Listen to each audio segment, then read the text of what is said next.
नमस्कार दोस्तों, मैं एडवोकेट दीपिका लीगल अवेयरनेस के एक और वीडियो में आपका स्वागत करती हूँ। आप जब लोन लेते हैं उस टाइम पे एक एग्रीमेंट साइन करते हैं। आप अगर एग्रीमेंट साइन नहीं कर रहे हैं तो ऑनलाइन ऐप से जब आप लोन लेते हैं तो उसमें टर्म्स एंड कंडीशन को टिक करते हैं।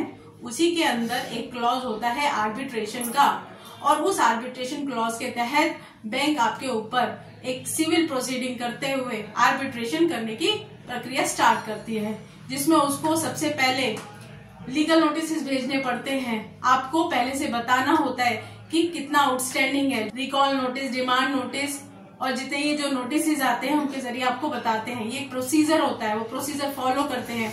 फिर आपके पास आता है लीगल नोटिस आर्बिट्रेशन सेक्शन 21 के तहत, जिसमें आर्बिट्रेशन करने को कहा जाता है। और फिर फर्दर आपके पास आता है सोल आर्बिट्रेटर का, जिसमें बैंक जो है या फिर एनबीएफसी है वो सोल आर्बिट्रेटर अपॉइंट कर लेता है। तो आप सोचते हैं ठीक है, कोई बात नहीं, नोटिस है, इग्नोर कर देते हैं। जैसे अदर नोटिस इग्नोर करते हैं ऐसे ये भी इग्नोर कर देते हैं। मैं आपसे कहूंगी कि अगर कोई भी लीगल नोटिस आते हैं, चाहे डिमांड या रिकॉल, आप उनका एक बार को रिप्लाई करते हैं, नहीं करते हैं, एक बार को चल जाएगा।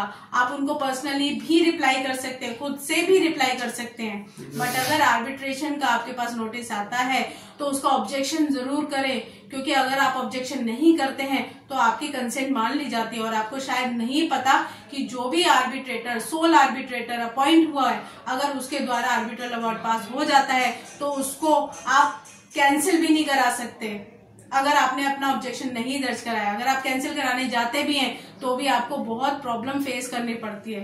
तो अपनी आपत्ति पहले ही दर्ज करा दो, अपना ऑब्जेक्शन पहले ही दर्ज करा दो। आपको क्या करना क्या है, आपको किसी अच्छे लीगल एक्सपर्ट की हेल्प से, एडवोकेट से आप ड्राफ्ट कराएं, क्योंकि अगर लीगल लैंग्वेज में कोई भी ऑब्जेक्शन जाता है, जहाँ लीगल पॉइंट्स होते हैं वो उनको पता होता है, आप भी ऑब्जेक्शन कर सकते हैं। ऑब्जेक्शन करने के लिए मैंने एक वीडियो भी बनाई हुई है, जो आप देख सकते हो कि किन किन ग्राउंड्स पे आप ऑब्जेक्शन बना सकते हैं, तो उसकी भी आप देख सकते हो। बट अगर कहीं ऐसा ना हो कि आप खुद से जो ऑब्जेक्शन दे रहे हैं उसमें कहीं कोई गलतियां कर दें, कहीं कोई मिस्टेक कर दें जो आपको ही प्रॉब्लम में फंसा दे, तो बेटर रहेगा कि किसी एक्सपर्ट से आप अच्छे से ड्राफ्ट कराओ, और ड्राफ्ट करा के ही अपना ऑब्जेक्शन जो है वो दर्ज कराओ। अगर आप ऑब्जेक्शन फाइल कर देते हैं उसके बाद आपको आर्बिट्रेशन के प्रोसीडिंग को कंटेस्ट करने की जरूरत बिल्कुल भी नहीं है। हो सकता है कि आपने ऑब्जेक्शन किया फिर भी आर्बिट्रेशन की प्रक्रिया नहीं रुक रही है, फिर भी वो कंटिन्यू कर रहे हैं, तो अगर वो ऑब्जेक्शन के बाद भी प्रक्रिया आगे कंटिन्यू कर रहे हैं तो ये भी यूनिलेटरल प्रक्रिया होगी, आपकी कंसेंट के बिना होगी। और इससे आपको कुछ भी सोचने की जरूरत नहीं है, ना आपको डरने की जरूरत है। कोई भी अवार्ड पास होता है बिना आपके कंसेंट के होता है, बिना आपके अपीयरेंस में होता है, तो वो वैलिड नहीं माना जाता है। तो इसलिए कभी भी आर्बिट्रेशन का नोटिस आए तो आप ऑब्जेक्शन फाइल करें।